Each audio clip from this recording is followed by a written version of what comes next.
Hi, I'm Jen Ross, your Agri-Tourist Podcast host. I know we've gone a bit rogue, off the normal podcast schedule, and it feels kind of liberating in a strange way, but it's also given me an opportunity to reset a bit. I haven't completely figured out how I want to approach the podcast going forward, but it's given me some time back and will allow me to test some things out going forward. So, one of the things that I do want to test out is a video edit along with the audio edit that I do.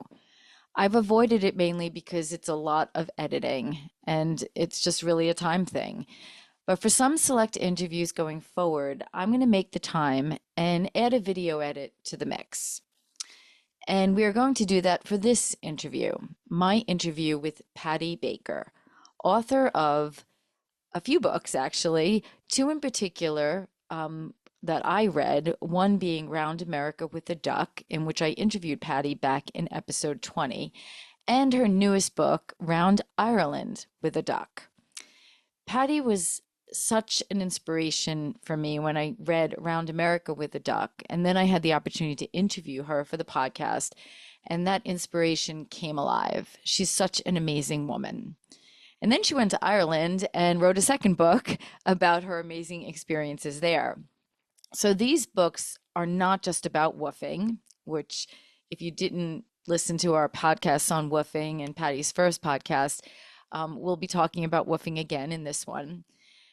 But these books are they're about a woman who is trusting her journey, a woman who is truly present in the moment, and a woman who values interactions with people she encounters in every moment of her life. Pattie takes notice of things that most people just breeze by or ignore. And throughout this journey, Pattie's personal and family challenges surface, along with hearing the extreme challenges of many of the families that she resides with during these woofing stays. When you're woofing or living and working with strangers, it reveals a lot about yourself to yourself, and it also reveals a lot about the stories of the people you are spending time with. Pattie used those experiences to really look at herself, her raw self, and she has learned to truly trust the journey each and every day, something we should all think about a little bit more. So enjoy my deep dive around Ireland this time with Pattie Baker and her bike mascot, Disco the Duck. Enjoy. Hi.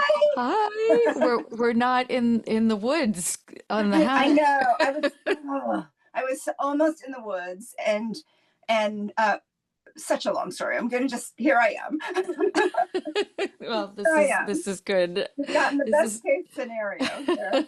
Yes, I love it. We have there's construction happening. It's 90 degrees. I mean, all kinds of impediments to appearing reasonably in nature. Okay. Yes.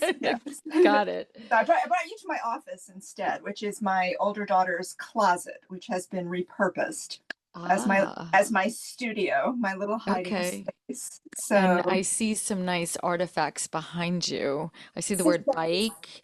I see the books. Books. I've got I love this. Something just fell there. Yeah, this is a non-alcoholic wine, Be Free. Oh, nice. Which I think is I've never heard cool. of that. Yeah, that's kind of cool. Excellent. And I don't know. Here's the Celtic year. Oh, nice. Okay. That's fun. So we've just started. We just had the fall equinox, and we're on our way to Samhain, which is Halloween. So yeah.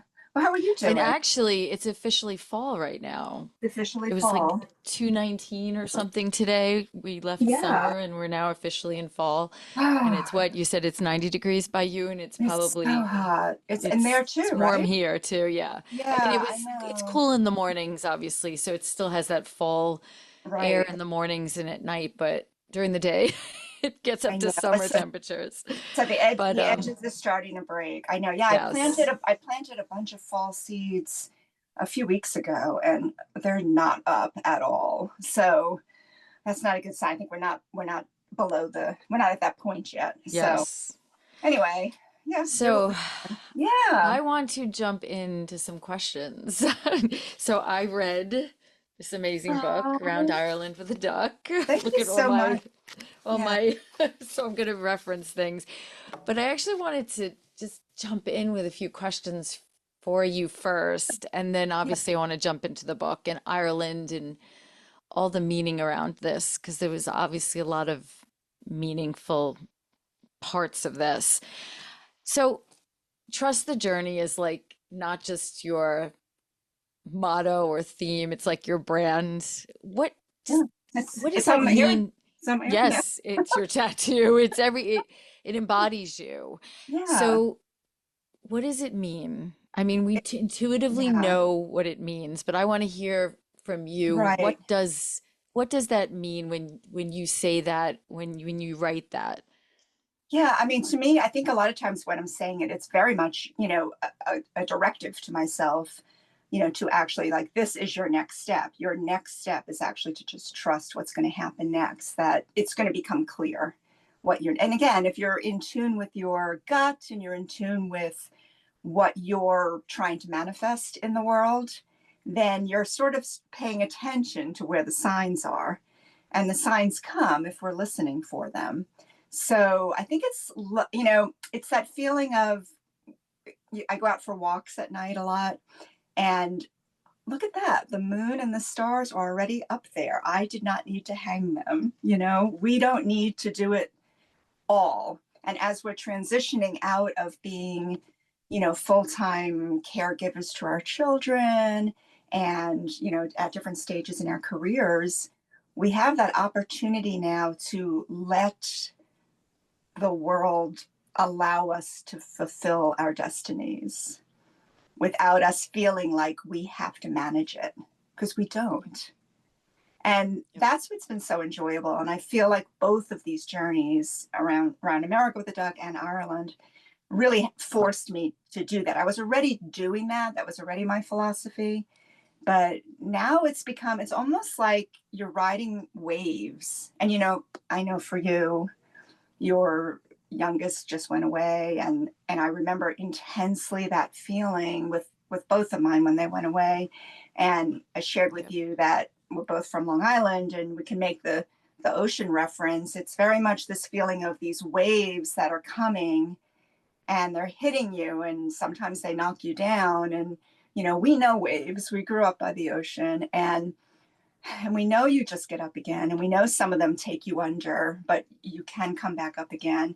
And I kind of feel like with Trust the Journey, that's sort of what I'm doing, is I'm just sort of riding the waves Yep.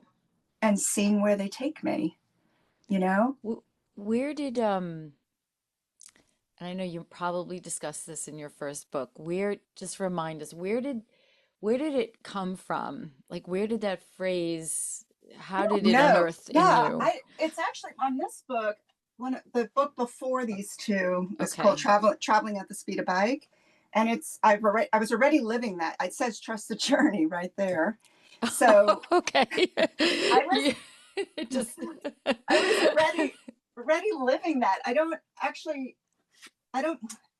I don't know what the genesis of that was. In all honesty, I mean, I had a really hard time with that first college transition. I had just turned 50. I lost my business. A lot was happening at once. And I just kept feeling better when I rode my bike. And every day I was just getting up being like, I don't know what this is about. But I was in Atlanta every day, and the Atlanta Beltline had just started, and all these really cool, exciting things were happening in Atlanta. There was a lot of positive energy and a lot of startup energy, for a lot of art, still is, but this is kind of when it was all a renaissance of it. And it just felt right. And I was just like, okay, I don't know where we're going, but I'm on my way. so so I think it was around that time when I started Right. getting this feeling like I didn't really need to have the answers anymore. Yeah. And again, I mean, we've spent a lot of years having the answers. Yep. or coming up with Absolutely. our little 3-year plans and our 5-year plans and our, our budgets and our this and our that. And not that we don't still need those, but those are more like just like a direction that I'm pointing now, not necessarily a set of goals. So you mentioned biking, and I Yeah. know it was interesting because in the Ireland book, you talked because I know there was some struggles with trying to find Yeah. bikes. And Yeah. I know that when I every morning and almost every evening as well, I walk. And Hmm. your biking is like my walking. It's kind of like part of who I am. I almost need it every day because it's Hmm. not just a physical thing, it's a mental thing, it's an Right. emotional thing. It settles me, it calms Yeah. me, it gets me ready Hmm. for the day. So, why biking? What is, just give me a little Yeah. bit of history on that. Yeah, I don't know. I mean, I grew up with that, and I think it was, I grew up in the 60s and 70s, and that's what we did. There was some chaos at home at some points, and we just all went out on our bikes. And it just became a source of comfort for me, and it just never Yep. went away. It never left. And I think, I mean, scientifically, I think there's something about the actual revolution. And I also think with the scanning, when you're scanning left to right, it does sort of that brain massage thing. And when you walk as well, I'm sure that Yep. happens. But it's just, it's a freedom and it's an exploration and it's also a connection. It connects you to the land and to people and to yourself. So it's just always, I mean, to the point where I think if I almost just like did when we used to do the bicycle thing with our feet in the air, you know, Yes. I think I mean, I Yes. was getting to that point in Ireland that if I couldn't source a bike, I'm like, well, maybe I could maybe that'll work, I don't know. But yeah, it was interesting, to again, if for some reason you happen to be somewhere that you just couldn't walk, like you're on some big highway or you're just somewhere that you just Yep. can't get your walks in, you'd go up and down the hallway. You'd go, Oh yeah, I a few times when I was traveling with Abby to her tournaments, we were staying at a hotel that was on like a highway. So I would sometimes walk around the parking lot. The people in the hotel would see me yeah, like doing 25 circles around the parking lot, but I needed it. I right, just I needed it. And I need to be outside as well. right. That treadmill thing doesn't No, same with me. inside a small room does not do it for me. Yeah, it's just a magic that happens, Yeah. and I'm not in, I have no way of explaining it, it's just, Yeah. But it is. I felt in your Ireland book, like I totally connected to that feeling of when you couldn't get the bike. I Yes, was just I like, know. oh, I felt you.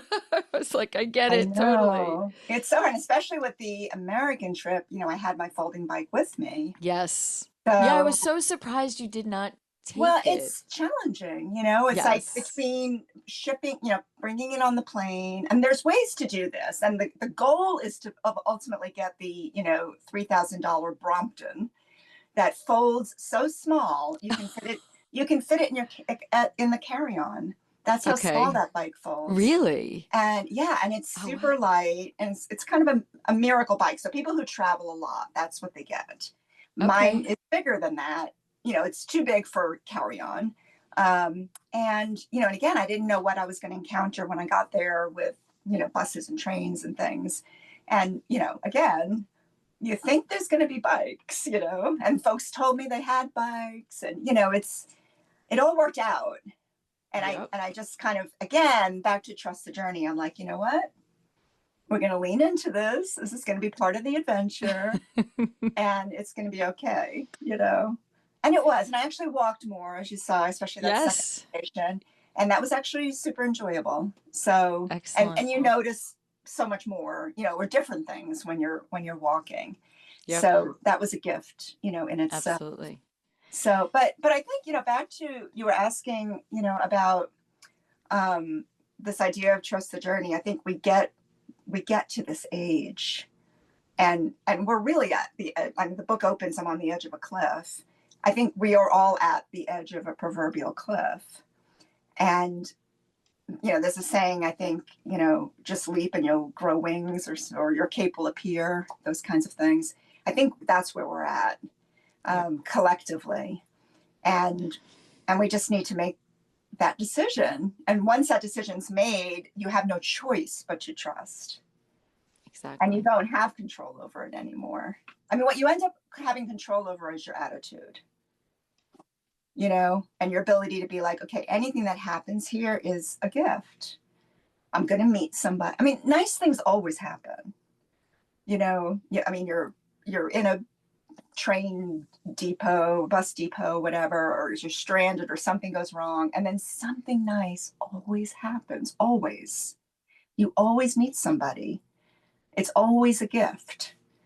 So I think that's been helpful to remember. But Patty, one thing like I love in your book is that you take note of those gifts because a lot of us are so busy in our lives and Yeah. we have an interaction, but we don't always take note of that interaction. Yeah. Yes, like you say in the book, it's like you meet that person, you may never see them again. And you kind of noted that interaction. And I think that's so important for us to do is to Right. take note of those small little interactions that had some meaning.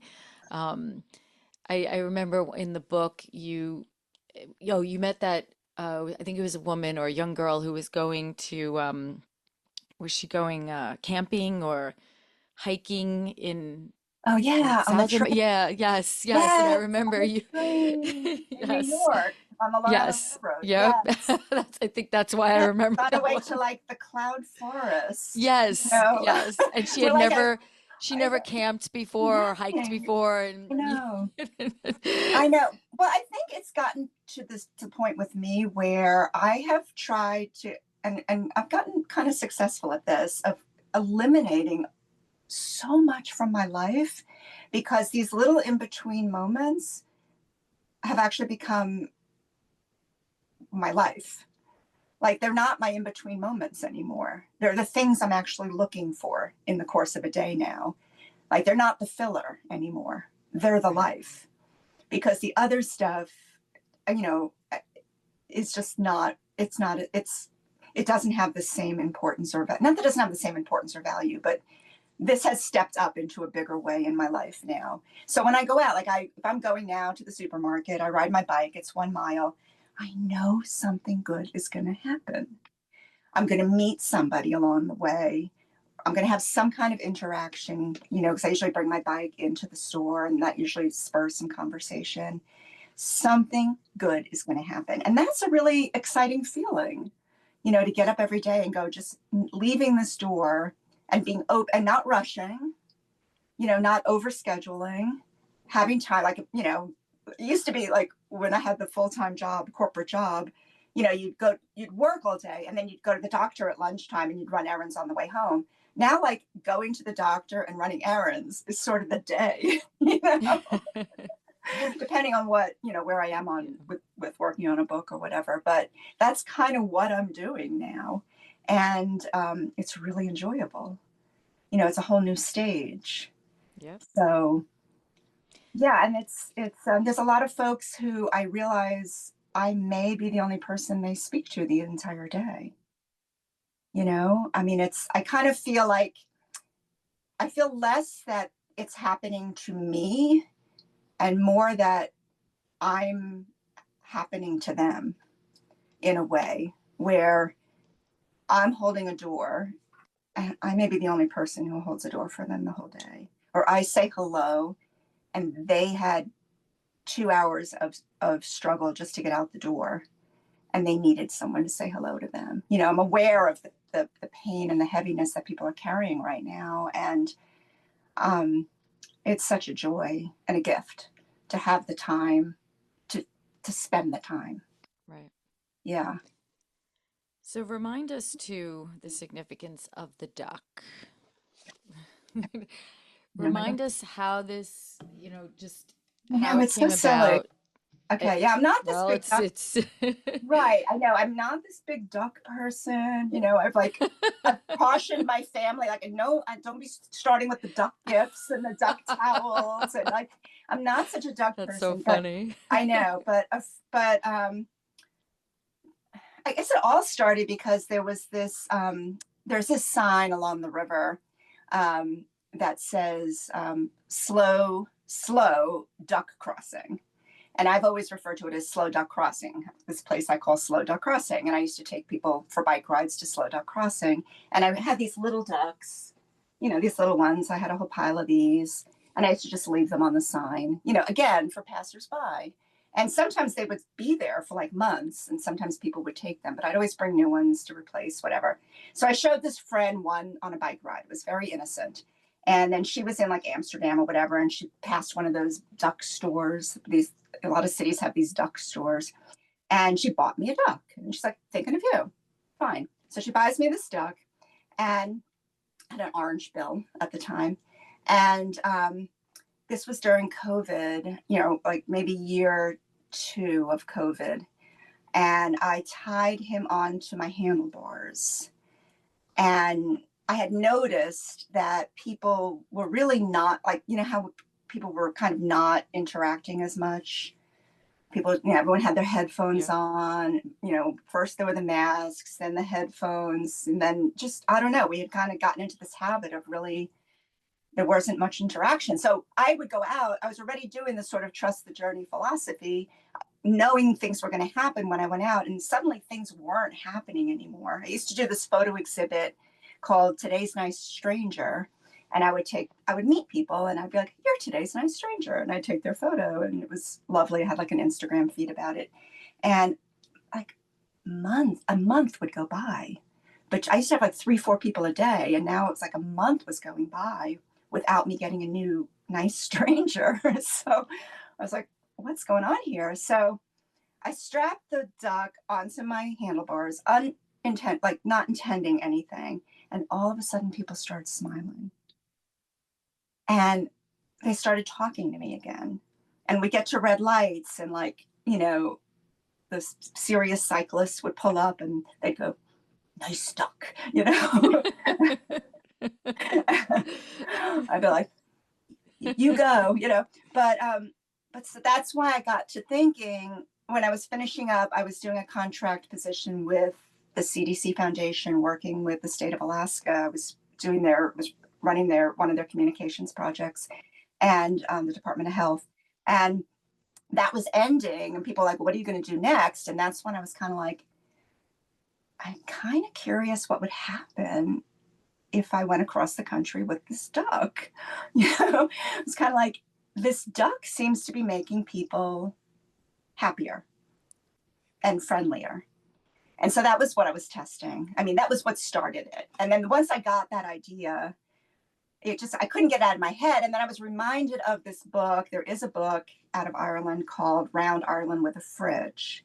And it was my favorite book for years. I mean, it's still one of my favorite books. And it came out in like 2000 or something. And it's just full of heart, and it's full of love and laughter. And it's this British guy who traveled around the perimeter of Ireland with a refrigerator, and I guess like a college refrigerator. And that was he like made some drunken bet about this, and Okay. lost the bet, and then got this fridge and had to go do this. And again, things happen, and he meets Right. people. And I mean, that fridge ended up going surfing. I mean, and everyone was signing this thing. And so for all these years, I was always like, what is my fridge? What is my thing that I can just bring around, like an aquarium, a toaster? Like, what can you bring? So when the duck idea came up, it was just kind of like, you know what? Let's try that. Let's just go around America with a duck and see what happens. So I love it. it was like coming home in lots of ways to then do Round Ireland with a duck. So after having enjoyed the fridge journey so much, so Excellent. that was partly why Ireland, made such a good fit as the follow up. So yeah, so that was, and he's then I painted as Bill Green, for the Irish journey, but he's become like a really good little friend. He kind of goes everywhere with me now, and he's the only one who knows my story, like as far as like Every part of it. we have a lot of inside jokes. Yeah. So let's talk a little bit about woofing before we get into the book, because I definitely want to talk about Yeah. the specific experiences you had in Ireland and what the impetus of this trip was, like why this trip was so important, because there was obviously a lot of family pieces to this Hmm. story. Hmm. You woofed after not being able to do the Peace Corps because of COVID. Yeah. You woofed across America. Yeah. Um, and coming at, I mean, we did an interview about that, and I learned so much. And one of the most surprising things was the travel component that you encountered with it was tough to travel Hmm. around, through America, by rail and bus, and some of the challenges you had just surprised me. Like I didn't think you wouldn't think of that in America, but then when we got into the discussion, I was like, yeah, I guess that is true. Um, Hmm. Coming out of the American trip, did you want to do woofing again? Because I kind of sense, when reading this Yeah. book, that you were like almost got a little frustrated with woofing. Um, like I just felt a little bit of frustration that I didn't Hmm. feel in the first book. Right. So I'm just curious about Yeah. the feelings around that from the first trip to the second trip. Right. And just remind everyone what woofing is. Yeah. So woofing, yeah, I appreciate it. It's been such a strange journey. So this whole journey's been 3 years long. So it was literally 3 years ago right now that I joined WOOF. And WOOF, it's WWOOF, and it stands for a couple different, like people say different things, but Yeah. Worldwide Opportunities on Organic Farms, or Working Worldwide on Organic Farms. WWOOF. It's been around since like the 1950s. I mean 70s, and it's in something like over 100 countries around the world. And it's where you barter your time and labor for accommodations and food and experiences and education on farms.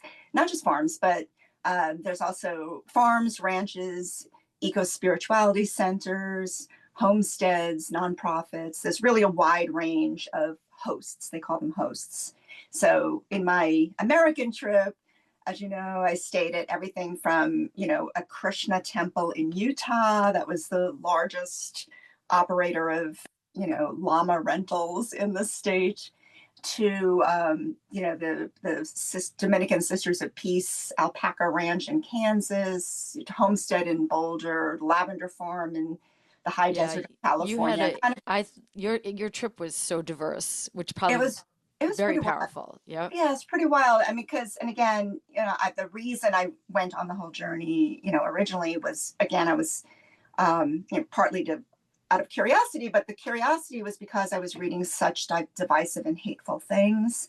And of course, those have gotten worse. And I really wanted to just go see for myself what was happening across the country, specifically in relation to farmers and their climate impacts. And, I know the Northeast. I'm from the Northeast. I'm from New York. And I've been living in Atlanta for over 30 years. And I don't know the West, so I heavied up, in west of the Mississippi. That's why I heavied up on my locations. Oh, I was at North Carolina at a goat farm, but the rest were to the west for that reason, so that I could learn more about what was happening. And so similarly in Ireland, I was interested in the climate impacts and things there. I mean, the part that gets hard as an older person who's, I have a home, I have gardens, I have a family, I have my own responsibilities. I'm used to being the leader of my own projects.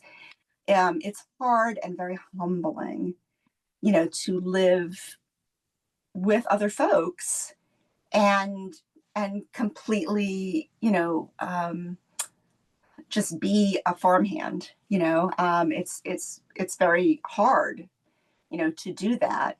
It's exciting and you learn a lot, but it's hard. it's super hard. So I think what I was seeing by the end of that journey was that I'm getting ready for my next stage. I'm ready to step back into my own personal leadership situations. I've kind of learned what I needed to learn about myself and about the experiences that people are having. I'm not sure I'm going to woof again. When I was first starting this, it was kind of like, well, maybe I'll do this every year, like every October. Maybe I'll have a series of 10 books all over the world. Won't this be interesting? But I'm changing in a different way, and I'm moving in some different directions. And I think sometimes there there might have been a little bit of cognitive dissonance about that, where I have to allow myself to change in the way that I'm intended to, trusting the journey. So yeah, I was definitely feeling. I mean, I felt that on the other journey too. I think in a way, this book, I don't know. There's a lot of things I didn't say in the last book. And I think you can read between the lines and sometimes, but it's very challenging because you're living with people. You're in some really vulnerable circumstances, and you're with a lot of folks who are going through their own hard times. And so there's a definite question of privacy and respect and how much you really want to reveal about how difficult certain circumstances are. So I think maybe I just revealed a little bit more of it in this one about my personal experience, but that other trip was awfully hard too. Yeah.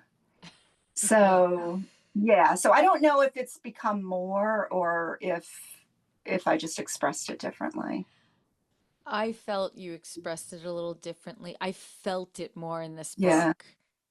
I don't know, like I felt your uncomfortableness at times, Hmm. that situation of, you know, I get what you mean. Like, when you're in your own home, especially as a woman, you're leading the home and Hmm. taking that back seat, Yeah.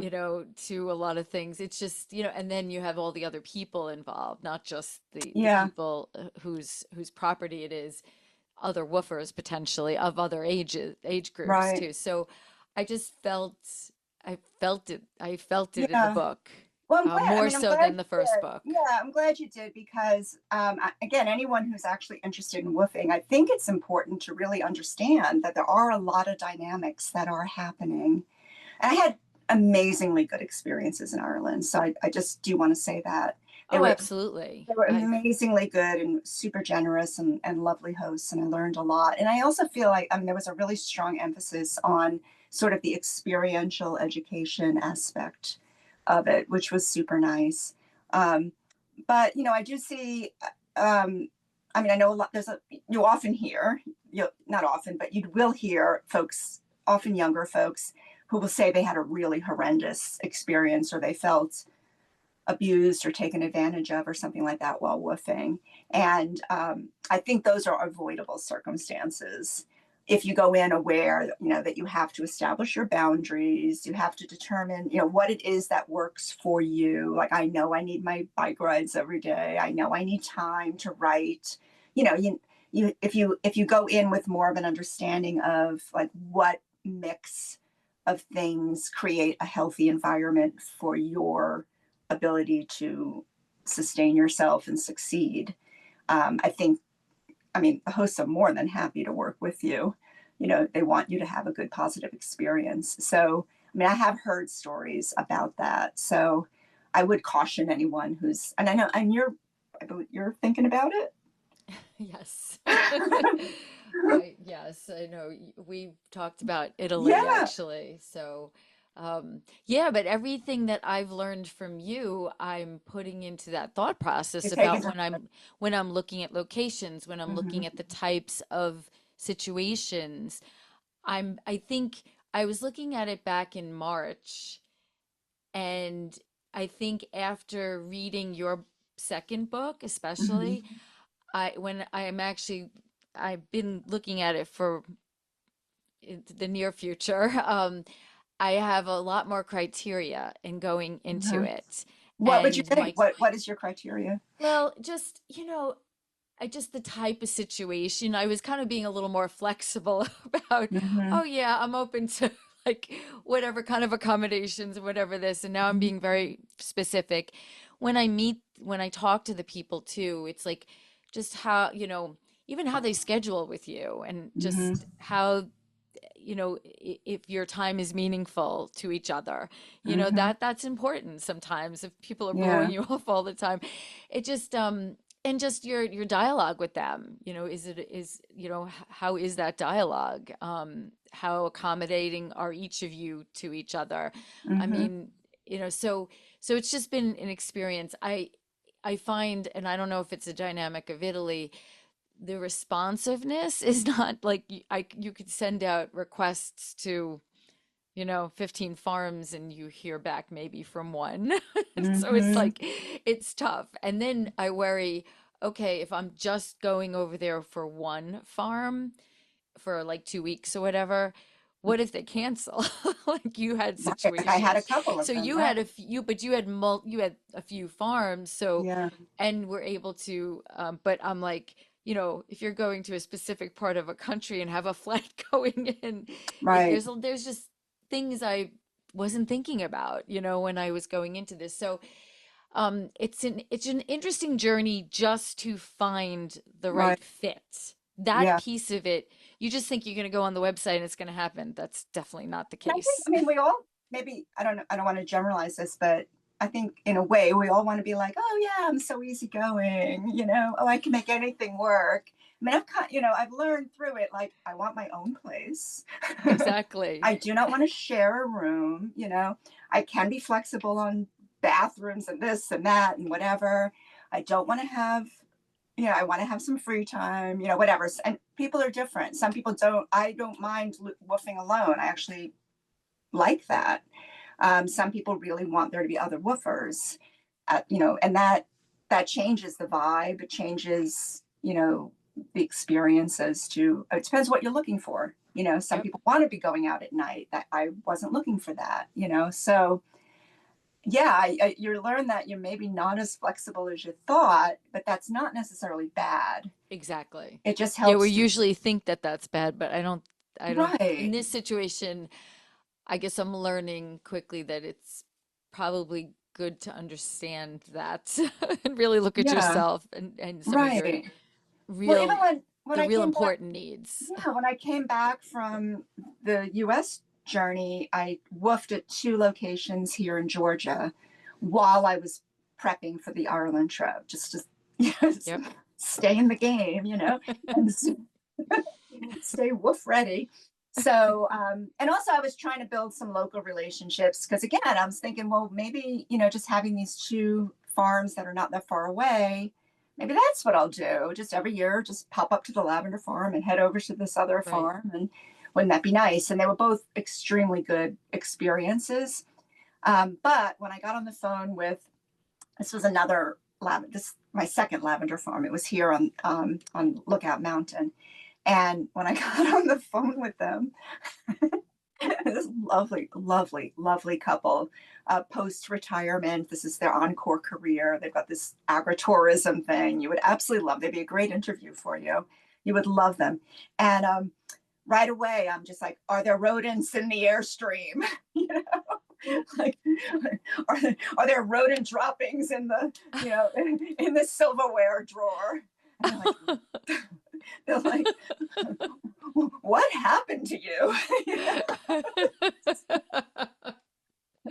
And poor Bill, he's like, well, I mean, maybe it might be like once in a blue moon, there might be a rodent that gets in there, but we try really hard to. I'm like, no, no, no, that's fine.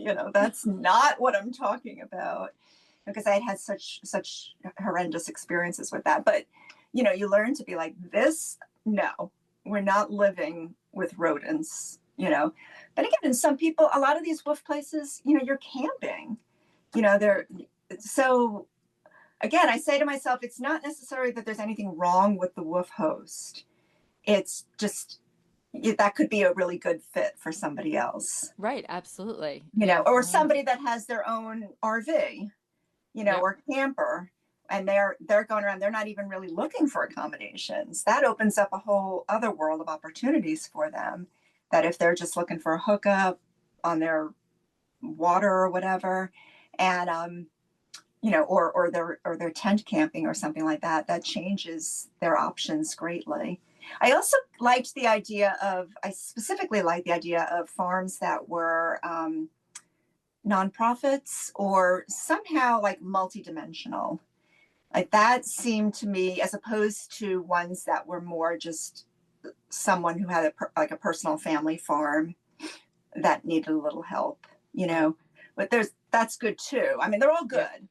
They're all good, and it depends on your goals. Now, if you're someone who's looking to start your own homestead, that personal homestead may be the perfect fit for you. Exactly. Yep. So, but I liked more of a multidimensional Same experience. here. A lot of the ones I'm looking at have an agritourism component, Yeah, exactly. or have education. They're, have children's programs or adult programs. Yeah, so definitely, or some type of production, olive Right. production, olive oil, Right. Yeah. wine. Well, and Yes. again, something like that, you want to be careful with the seasonality, because you could Yes, go to this place that, you're all excited about the olives, but it's not exactly. harvesting time. It's It's not not, harvest or nothing's production. happening. Absolutely. No, Right. and again, that, that was a whole education, Hmm. found out that the olive harvest is mostly towards the end of October, beginning November, but then the climate also has had an impact on that. So like all these things that I Right. didn't know, but hey, now I know, so really Right. interesting. It's a whole journey to find the farm. Yeah. And then again, So and especially if you're going to Italy and then you want a mix, like I was, wanting to have them three that were different, and that I was different parts and I was learning different things. So yeah, when you're trying to find things that really complement each other. yep, But if you're clear on your goal and you're clear on your boundaries, I think those two things, and again, the goal can be loose, but you have some clear yep, goals as to where you're yep, heading. So, I mean, if you have a goal and you have your boundaries personally, and you make that clear, I think that makes a big difference. I yep. mean, I had very good communications, really, with all my hosts. But I think that's great advice because I think going into this, you would think it's intuitive, but it isn't because it's kind of this, oh, this is so cool. And then, Right.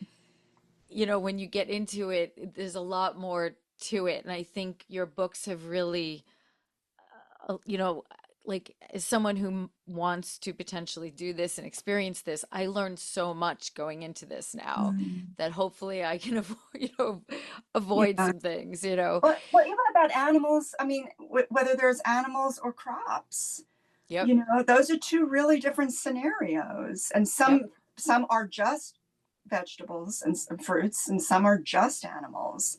And yep, what are the differences there? And also how that impacts your eating, your absolutely. food. And then again, the seasonality. Yep.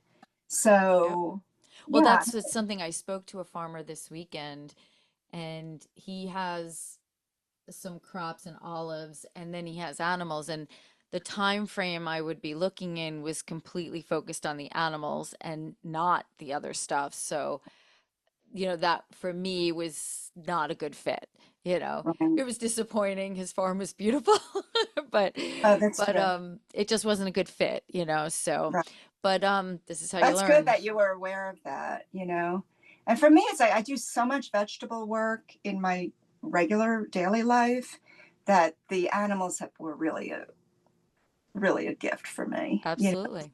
And that's actually the part of the whole thing that I miss the most, because I don't really know how I'm going to get my animal fix. I really don't. I don't know how I'm going to get my animal fix right now without woofing. Well, So that's the trust thing. the journey. It'll I it'll know. come.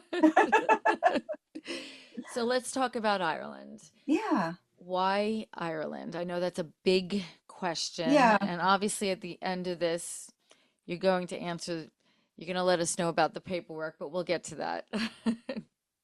Yeah, I mean the Ireland thing. So my grandparents on my mother's side are from Ireland. My grandfather fought in the War of Independence in 1921 and 2021, and the Civil War after that. They have a Civil War immediately after that, and then he and my grandmother both emigrated in 1925 separately, 6 months apart. They didn't meet until they were in New York.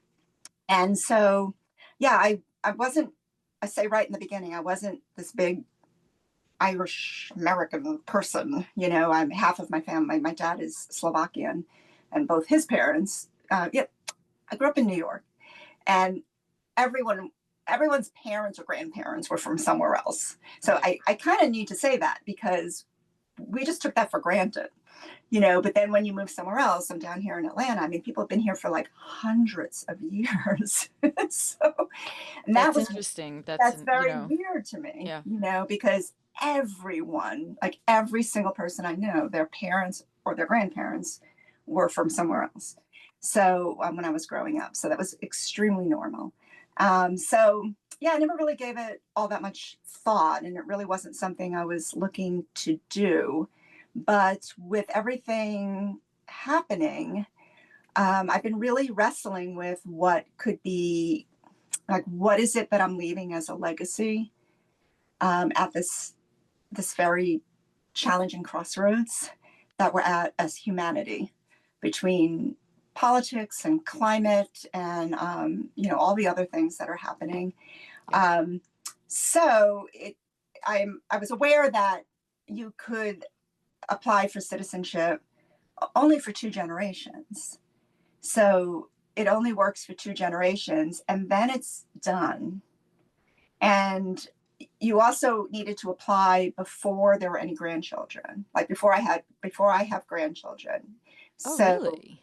right, That's because interesting. yeah, because once they're born, I would have had to have citizenship before they're born. So my kids, for instance, if I get citizenship, my kids can't take advantage of that. Like, that doesn't apply to them. It would apply to any grandchildren that haven't been born yet. And so, again, I've got my dad and my stepmom and my mom are all but the dad and stepmom are 92 and my mom's 89. And so I see myself in this incredible, you know, there's a big scene about the George Washington Bridge, and I kind of feel that that's very symbolic for me. That I'm feeling like I'm bridging these and we're all in this. Many of us are in this position where the Gen Jones, Gen X, where we're bridging these generations, and a lot's happening. And so I decided to apply for citizenship. And my mom, interestingly, had started it back in like 1980. So, and then she hadn't finished. So she had a lot of the documents already. So we kind of had a head start on it. And it gave my mom and me an opportunity to collaborate at a time when we're on different sides of a lot of things right now. And it gave us a chance to work together really on a project. So with that in mind, again, I was, don't go on the Woof Ireland site because you will just fall in love. I mean, like the Italy site, I'm sure it's like those sites are just beautiful and the farms are gorgeous and you want to go to all of them. And also, Ireland is the size of South Carolina.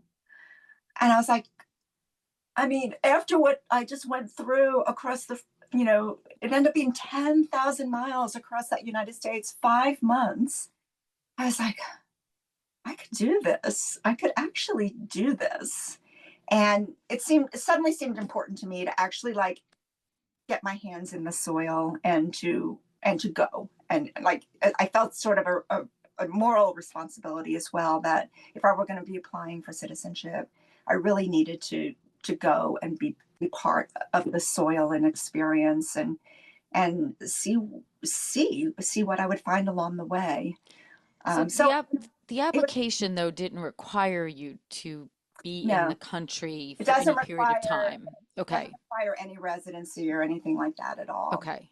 So So this was more of a personal connection trip for you to yeah, I mean, I connect. was kind of curious, and it wasn't a big, again, I had, did the DNA thing and all of that. I'm not that interested because I can't get the answers. I talk about this in the book. The Yeah. answers I really want, they're not names and dates, and, that's not what I'm looking for. What I want to know is, how did that feel to leave everything and come across that ocean, and get off at Ellis Island. What did that feel like? 25 years old. My grandmother was the same age as my daughter is now, my younger daughter. They were born 100 years apart. And I go, what does that, how do you do that? How do you leave everything you know? And what did you experience? Whatever. And then there's also the issue of intergenerational trauma, which we all have, through, and as your beautiful, gorgeous book, by the way, are you talking about this, The Resurrection of an Armenian Girl? I mean, what's so beautiful about this book that Jen co-wrote, um, More edited, edited. Yeah. yeah, is first of all, it's a story of an Armenian girl who fled during the death march, an Armenian genocide, um, who was the grandmother of a good friend of Jen's. And the interesting thing, of course, is that generation didn't really talk to their children, our parents, but they're talking to the grandchildren. Yes. And so, of course, my grandparents died when I was 15 is when my last grandparent died. So we never had those conversations. And Yep. so, again, you think, what are we leaving for our grandchildren and their children, whatever? And I realized this was my only time to really capture not just the story, and I have some details in there, of course, but the feelings. Like, what does it feel like, to be carrying a family forward? What does it feel like to be wrestling with some of these old curses and breaking some of them, Yep. and wanting them to know that we tried, we did break some of them, we did move things forward, each generation did. And that, I think it was also very healing for my mother to kind of go through a lot of that as well. And again, this book is so good. I put a review on Amazon. I don't know if you've seen it, but it's so extremely good. I couldn't put it down.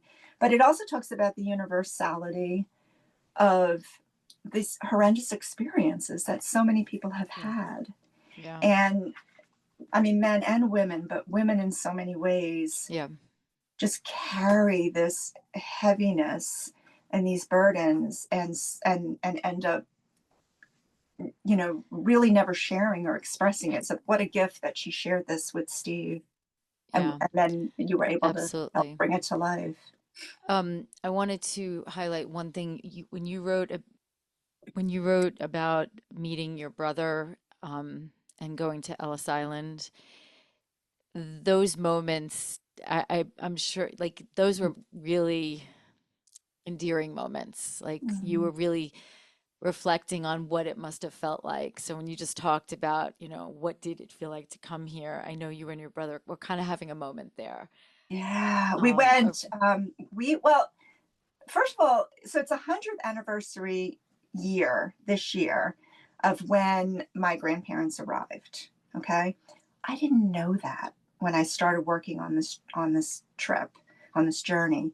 I had no idea that it was the 100th anniversary year. So that was wild. That was a trust the journey moment when I discovered that. And then on top of which, for years, if you look back, I have different blogs and whatever. If you look back on my blogs, every single March 4th, I post a blog post, because way back when I worked at Turner Broadcasting, that's for whatever reason, at some point, March 4th became like my little battle cry day. March 4th, March 4th, that's March 4th. It was sort of like whatever. And then it just sort of became a thing, and every March 4th, I would just sort of like put my stake in the ground of, what this year's goals were, or like whatever it was. It was sort of my day to rally. And anyway, so I discovered in this journey that the day my grandmother arrived was March 4th, which, and it was wild. Even when you looked at the manifest, the ship manifest, she was due to arrive on March 3rd, and they crossed it out. And then I looked it up, like you, with all the research you did in the back. I looked it up, and it turns out that March 3rd was such a bitterly cold day that the harbor was frozen. And so they had to sit. So on top of this whole incredible journey across the ocean, they had to then sit and wait another day to come in. And then it was March 4th when they came in. So this past March 4th. So my brother and I did ride the ferry on that actual day. And then I'm about to ride it again with my daughter, with my younger daughter. And that is going to be on the 100th anniversary of when my grandfather arrived. Wow. So that's coming up in just like 2 weeks. So I'm super excited about that. And I have a heart-shaped rock from Ireland that from my journey there, that I'm intending to put in New York Harbor on that day. So of course I'm like looking up, like, is it legal to throw a rock off the which it's not. So I'm like, okay. I was going to say, maybe you should look it up. Right. Like the most fun about all of this kind of stuff is the stuff you end up Googling, the stuff you end up researching, even about like that, by, crossing over when I was thinking about going with the cargo crew. On the ship. Okay. Explain that one, because I was like, she's crazy. I even said that. And I would do almost anything.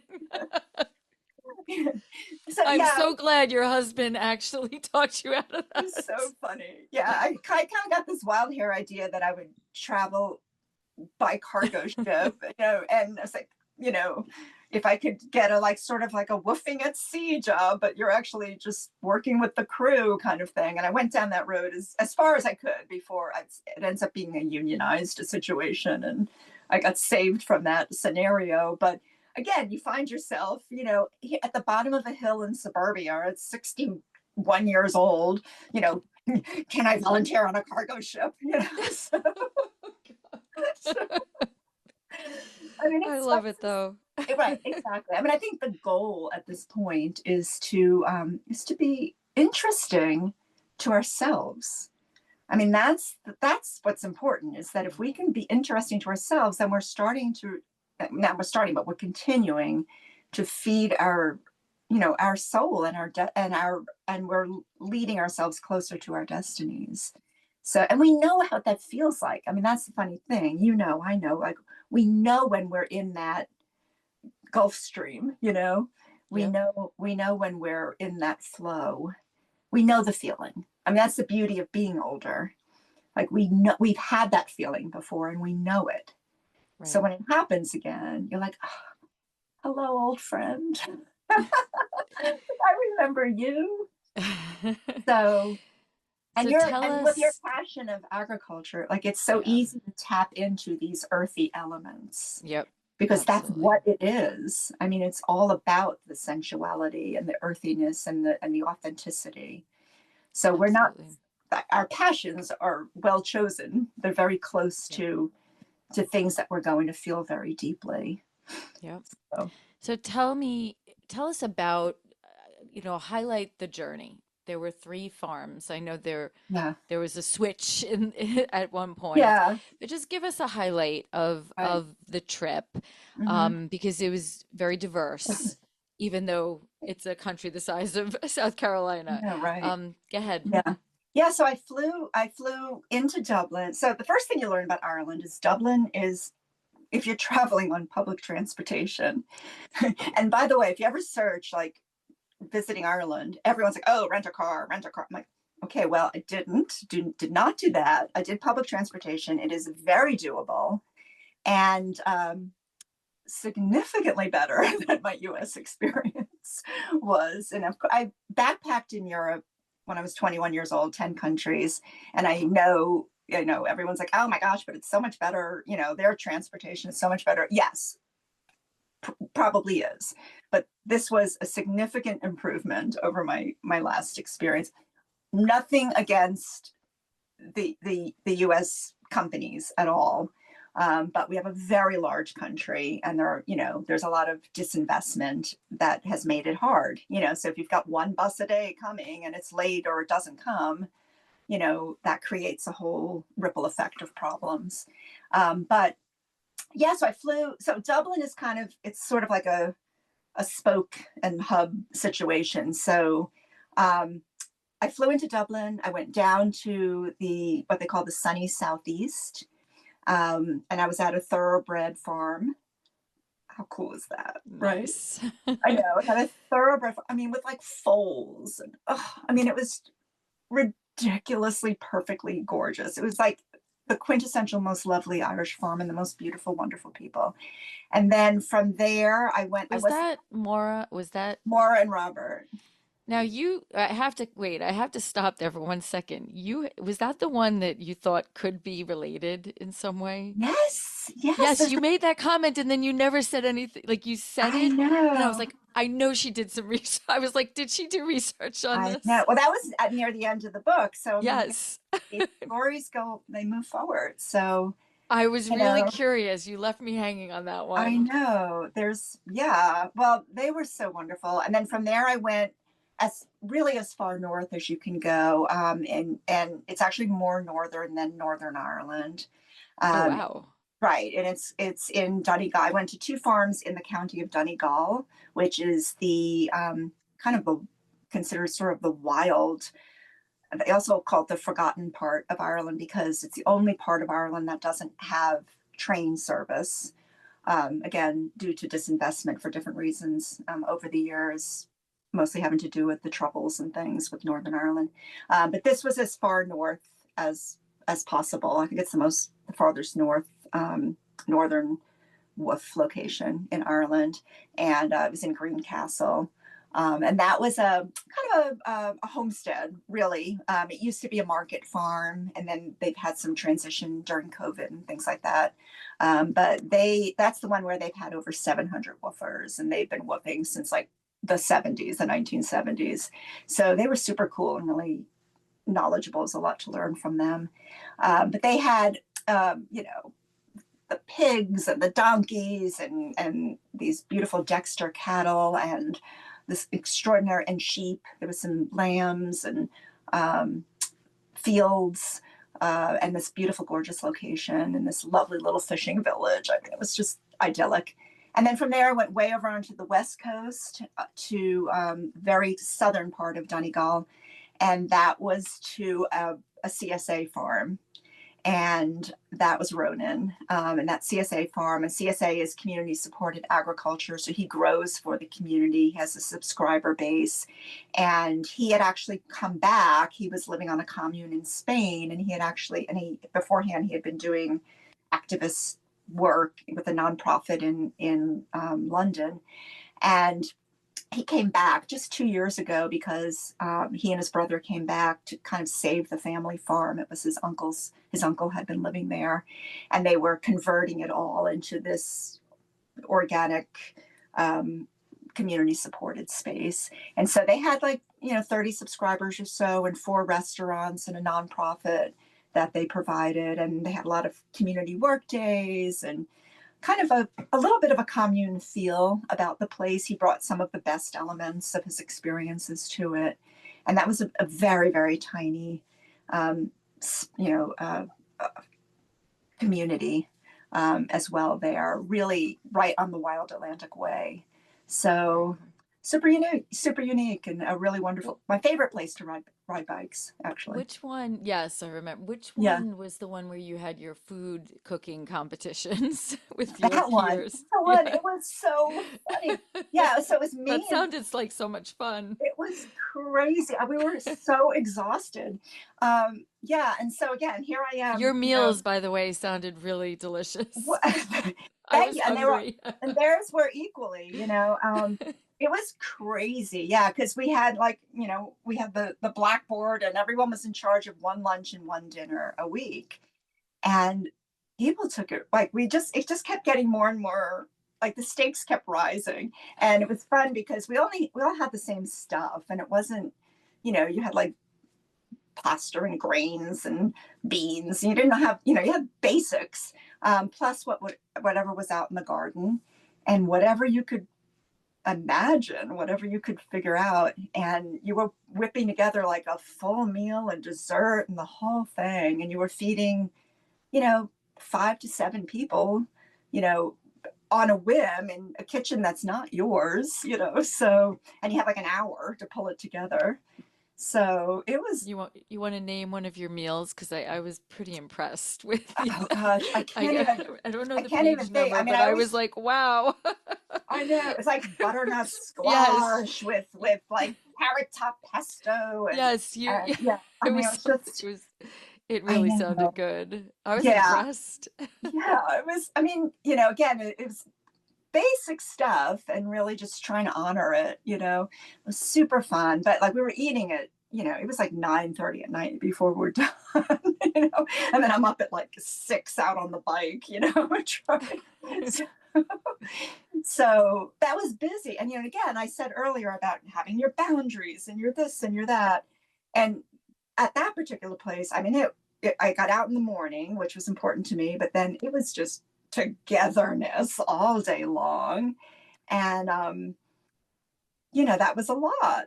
And trying to find time to write and whatever, and knowing when to just lean into things, and just be like, okay, this is what's happening here, and we're just going to enjoy this.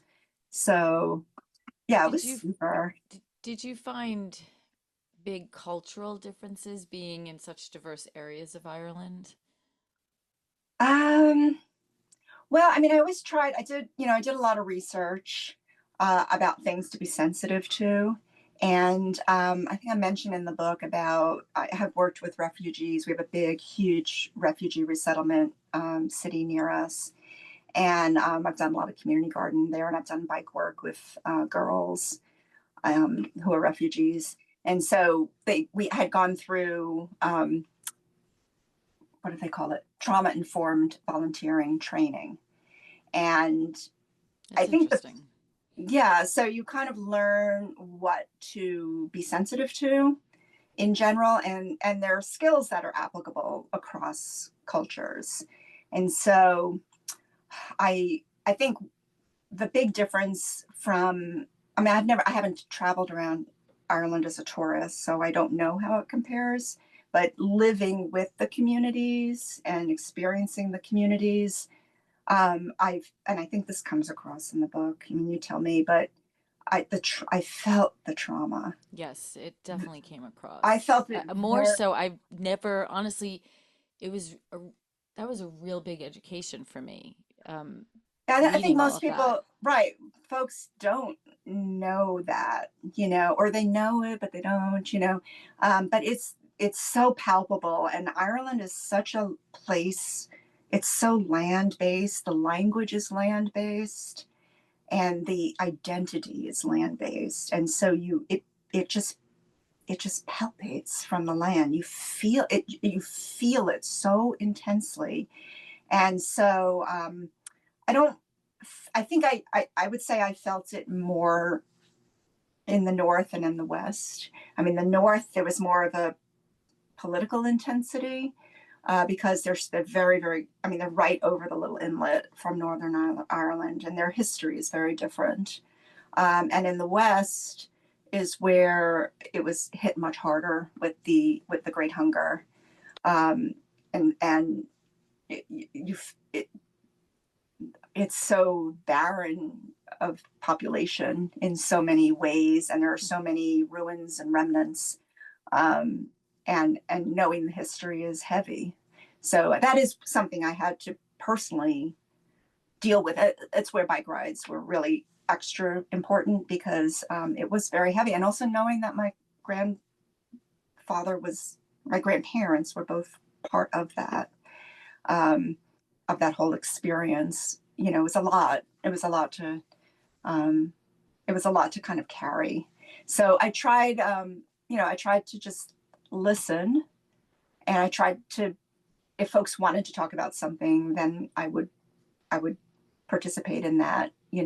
I tried not to ask too many um, invasive questions. And also, yeah, I'm in a little bit of a hard position because folks know that I'm working on a book, and so I don't want anyone to feel like they're unsafe with me, that what they're going to share with me, I'm just going to blatantly, you Right. know, sensationalize or something. I tried, and that was again an issue with Round America with a Duck, because people did share some very, very like wonderfully beautiful stories and some really, really incredibly painful and moving stories.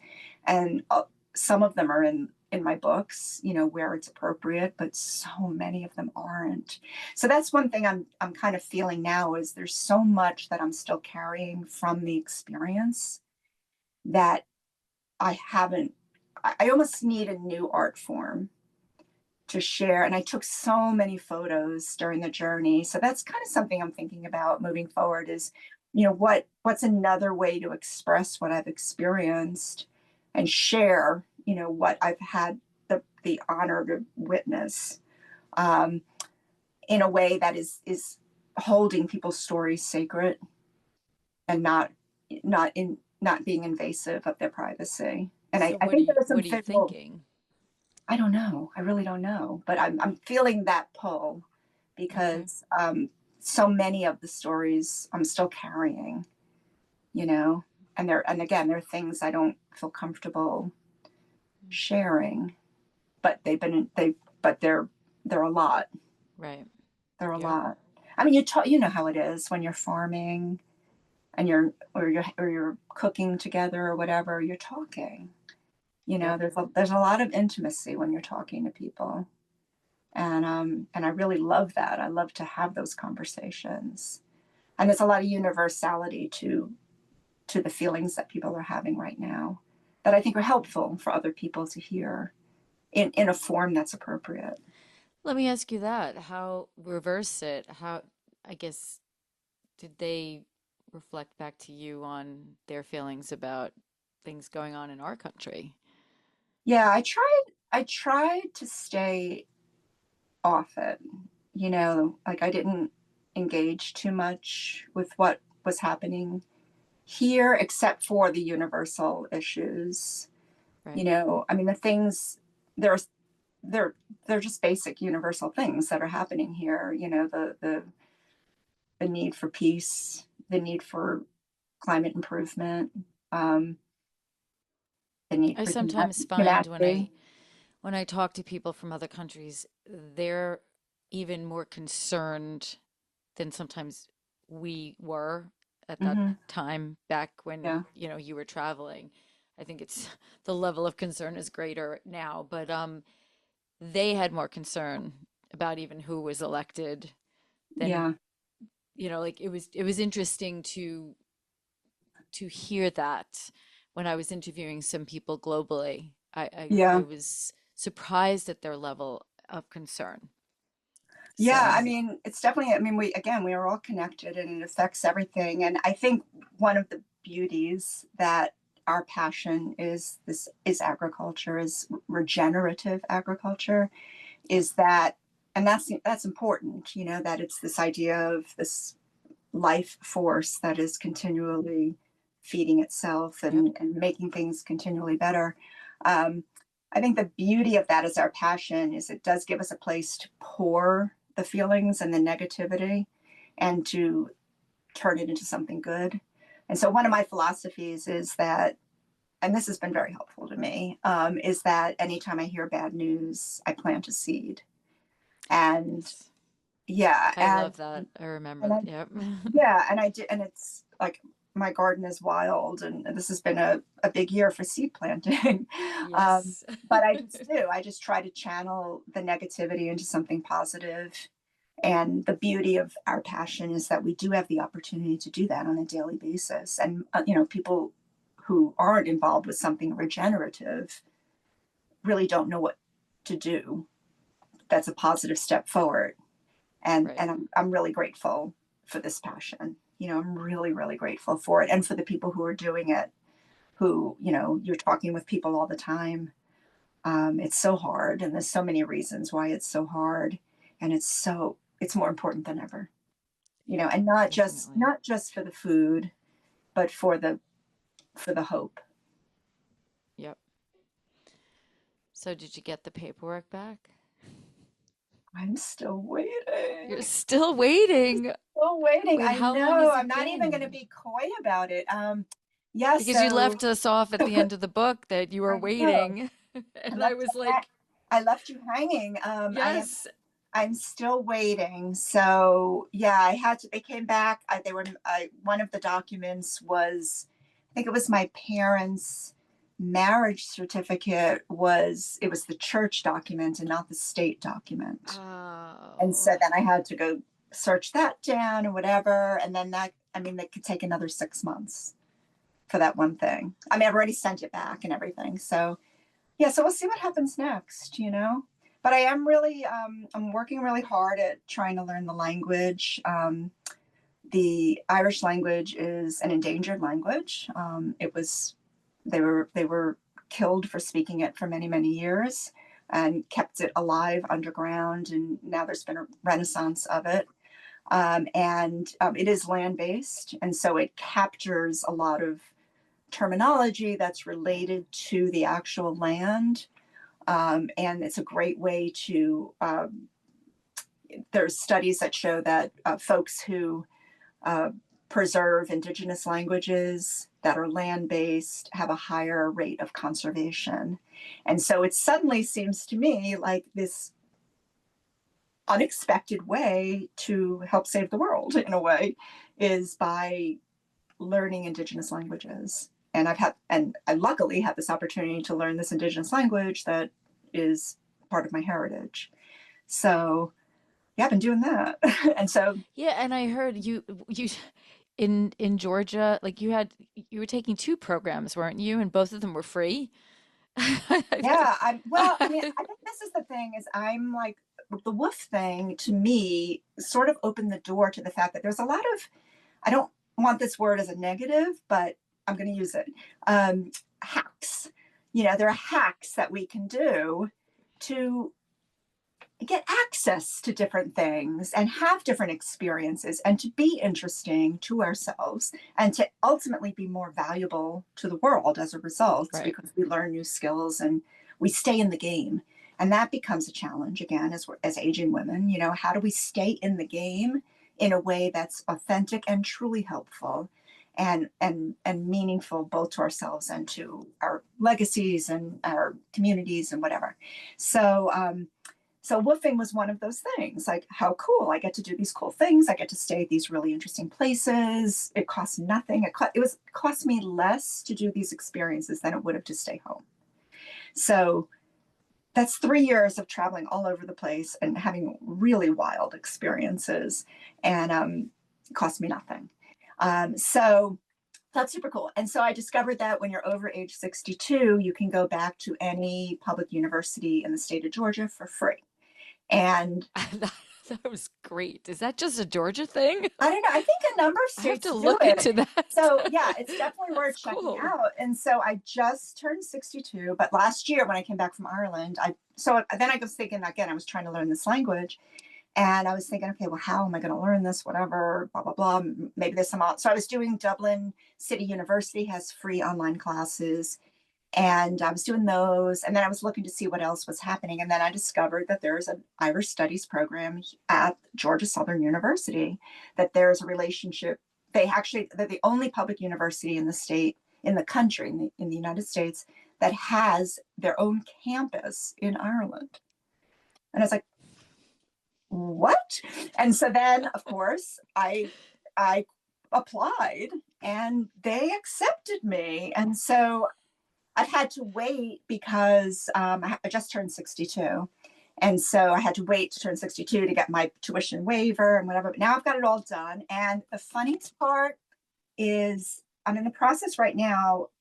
It looks like I'm going to get credit for my books. Oh, wow. That's terrific. Because sometimes one thing that I'm required to take is an Are these some innovation. more hacks? I know it was like an innovative innovative studies research by semester, and that it's like a self-directed semester where you do some innovative research and then you end up with some kind of a deliverable. And I'm like, I kind of just did that. So we're in the process of seeing if I can get credit for that, for that program. And anyway, so I'm starting in January, and I'm go Eagles. Good for you. That's terrific. So yeah, it's a post baccalaureate. It's the second bachelor's degree because I already have a bachelor's degree from Geneseo, where your daughter went as Yep. go. And Oh no, she graduated oh, she graduated. Okay, so right. early. Yeah, that's right. So yeah, I'm just like whatever. So the hack part of this is not the degree. The hack part of it is being a student, because what I discovered is by being a student at Georgia Southern, I'm online because they're over by Savannah, by being a student with a public university in the state of Georgia means I have access to all the libraries at all the public universities. And there's several of Nice. them here in Metro Atlanta, including 1 mile from my house. And I can just, there are new places I can ride my bike. There are new places I can go. There's, all kinds of, I mean, I also qualify for senior tickets to things. So I can decide whether I mean, not, sometimes it's over 65, but anything over 62 now. But it just opens more doors. It just opens more doors. And I think that's the trick right now is how do we keep doors when society's trying to close our doors? How do we keep opening them? I love How do that. we keep saying, wait a minute here, you know, I I I see a way in here. And we don't know where that's going to go. But now by being a student, this also could provide me with opportunities for grants and scholarships and other opportunities that I'm not even aware of yet. Yep. And so I never did a semester abroad when I was younger. And they do have semesters abroad for at their campus in Ireland. And maybe I'll go. That's amazing. Well, there you go. Instead of woofing. Right. And I mean, already like next summer, I think I might go with my daughters. We may go for a week and may go back to Ronan's or one of the other, I may go to one of the farms for a week. But there's also Ronan's farm in particular is near what's called the Gaeltacht, which is there's a couple Irish first speaking areas in Ireland where they do adult language immersion classes. So I'm taking a class right now, an online class this fall, and then I'll start with the university in January. But next summer, I'm thinking of doing one of the immersion classes over there on the Wild Atlantic Right. Way, and then maybe woof for a week, and then see my daughters and check out my college campus for a future That's semester abroad. terrific. And then you see what happens next. It But is, it's like it's not. yeah, I don't know what 2 years from now looks like, and I right. don't need to know. And at the same time, I'm also juggling the elders, and I'm juggling family, and all of those things are moving pieces, Yep. right now. And Yep. we just don't need the answers, but we need the open doors. Yep. Yeah. Absolutely. What one thing you were just when you were just talking about, I mean, what's a great thing about woofing is you've now connected with these three families in Yeah. Ireland, and they become almost an extended family. Yeah. And so going back, Yeah. it's like I you know the have these temptation. connections. Right. It's really all I want to do is just go back to all three of them, but then there's still, there's other folks to meet and other places to Yeah. go. That's the hard part. It's hard to close one door and open the next, when you're even my husband's like, wow, you have such a good and like such an intense experience each place you go. How do you leave? And I'm like, well, because I know the next place is going to be that way too. And I think that's again where the trust the journey philosophy comes in because you just got to, and it's also this idea of, I have a higher power relationship, and I feel like my higher power is just a far better writer than I am. And the page, you want the story to be good. You want to keep having chapters to turn, pages to turn and new chapters to start and end. So I welcome those things, even when they don't seem to be positive sometimes, that there's going to be good. There's going to be good in that chapter and it's going to lead to Yep. something good. So, and I don't, and again, it's hard. I don't know if you're seeing it yet, with your friends, but a lot of folks are settling in. And I don't think that's, we got a long, we have a whole nother, series of chapters. Exactly. I'm in Yeah. agreement with that. Yeah. Yeah. I'm I have excited to, for you. When are you thinking of going? well, the goal was potentially October, like mid the 10th through the 20th time frame, but Mhm. because my youngest, who just went to college, her basketball season begins at the beginning of November, like games Okay. actually start. So I want to be present for as many as possible. Right. So I had this like small piece of time, like I had to be back by a certain time in October, but it still might happen. And coincidentally, I reconnected with um, someone related to Steve, actually. Mhm. Steve's dad just passed away, and from the book, um, and I reconnected with Steve's sister, and she has a house in Sicily, Italy.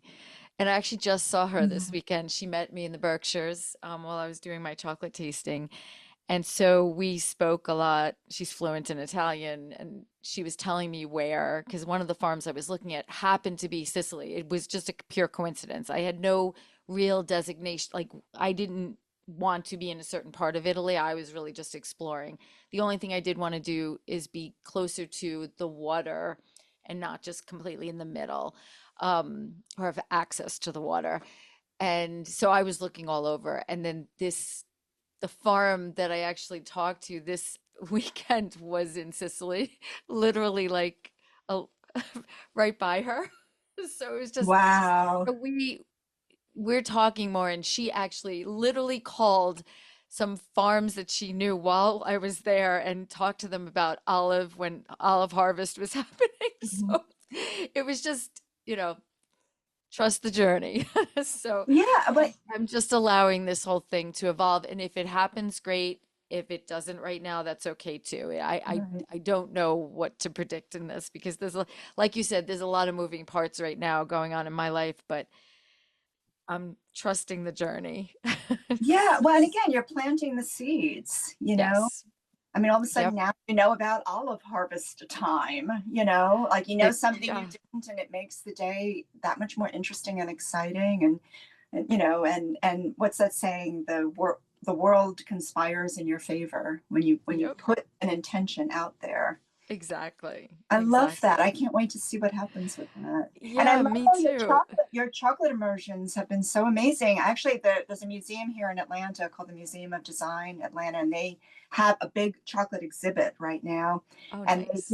they did a local craft chocolate tasting I thing. love it. Yeah, so I was thinking about you. I went to it, Oh, and I was excellent. thinking about you and your amazing chocolate events. I guess you have two coming up still. Yep, Yeah. absolutely. I have two quick questions for you. First of all, this one's just I was really nervous for you when the logs came crashing down. Yeah, the Are turf. you Yeah, okay? I know. Just I know. I had several occasions where the potential of getting really hurt was really high. yeah, well, I was like, oh, I actually got really nervous. I was like, oh man. You seem to luck out in that scene. Did. I did. That was a close one. Yeah, that was potentially really bad. Yeah.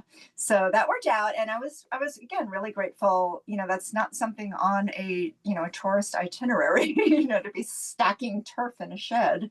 So it's exciting to, there's so many climate implications and also heritage implications, to the use of the whole fuel thing was so interesting because the Yeah. ovens that they had, all of them, none of them were electric or gas.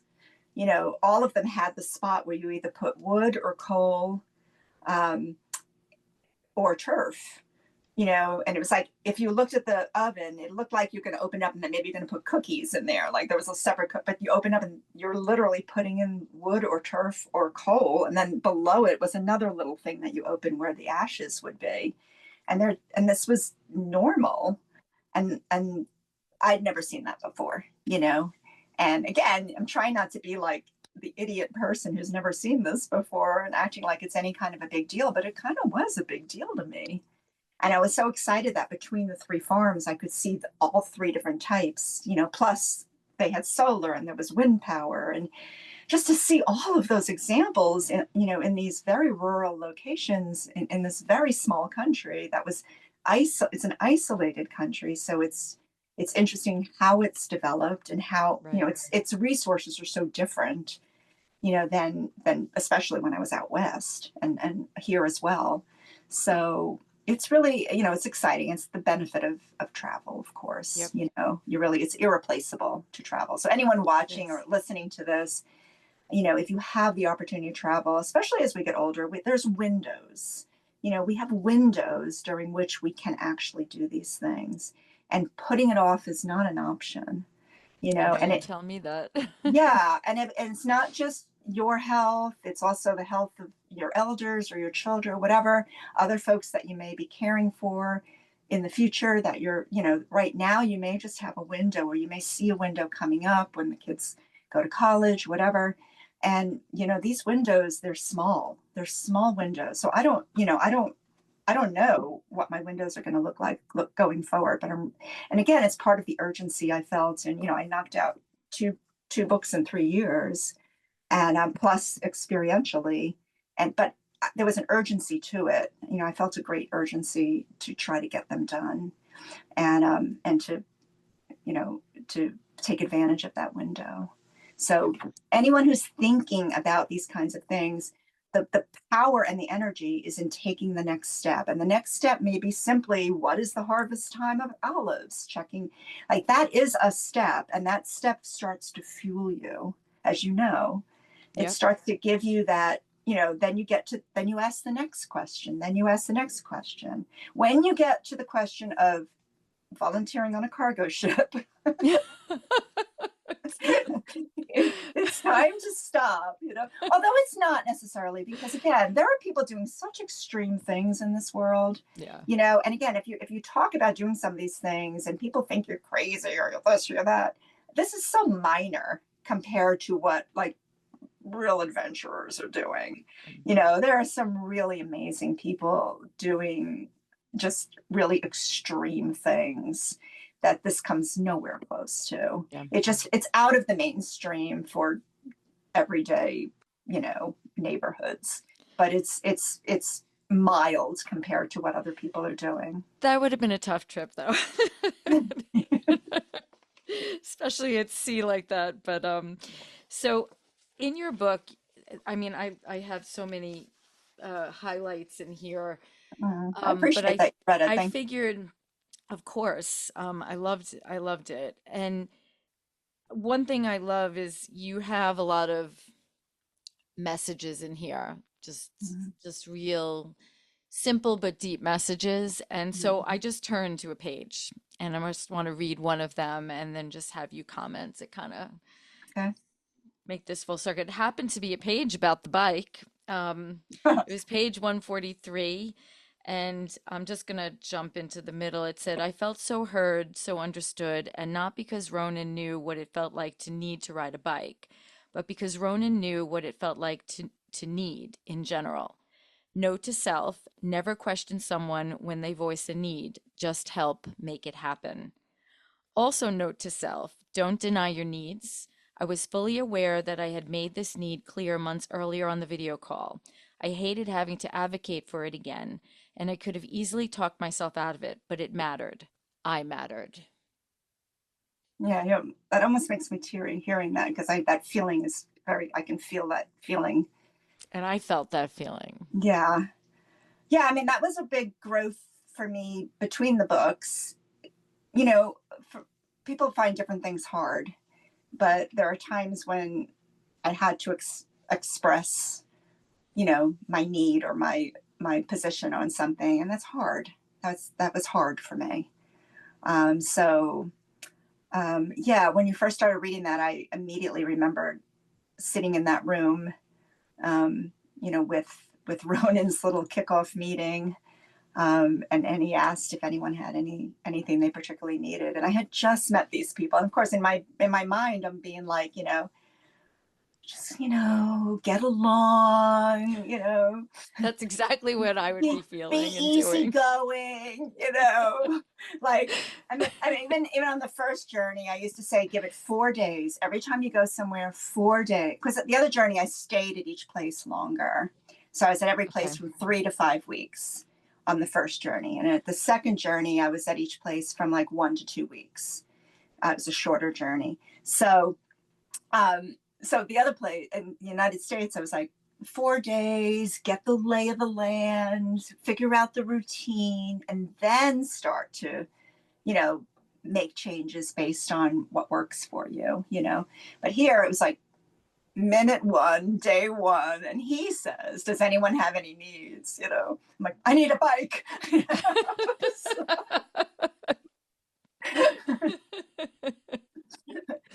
So, Love it. so I'm going to call that progress. I love it. Well, so what's on the agenda for next week, Patty? You Next week I you leave. Next week I leave on Amtrak. Next week I'm okay. heading up Amtrak, 19 hours. And it's so funny. People are like, oh my God, 19 hours. It takes so long. I'm like, not long enough. I just came back. I was out in LA not long ago. My older daughter lives in LA, and I took Amtrak back. It's the first time that I've taken it back since Round America with a Duck, because that's how that journey ended. I swooped across the Southwest and the Yep. South back to Atlanta, stop in New Orleans. And I just did it again, and never want to get off that train. I never want to get off the train. If I win, you know, the big one, if I win the lotto, whatever it is, all I'm going to do is ride trains. I'm just going to like pack my folding bike and get on a train and never get off again. It really is wonderful. So, I mean, if you could, you know, there's all the issue. I mean, yeah, I ended up in New Orleans at 3 in the morning instead of 9. And then you have to lay over until then. I mean, there's issues with the transportation, but just heaven. So anyway, so it's 19 hours, you know, it's a 2 hour flight from Atlanta to New York, but it's 19 hours on Amtrak. And that's the only way I've been traveling, because I love it so much. Love it. Love every minute of it. You get in your little seat and you go through all these little charming towns. And at every town, every little station, there's hellos and goodbyes. I'm going to cry. You just sit there and you watch people hug and kiss and wave and run alongside the train. And it's just this reminder that we still have our humanity.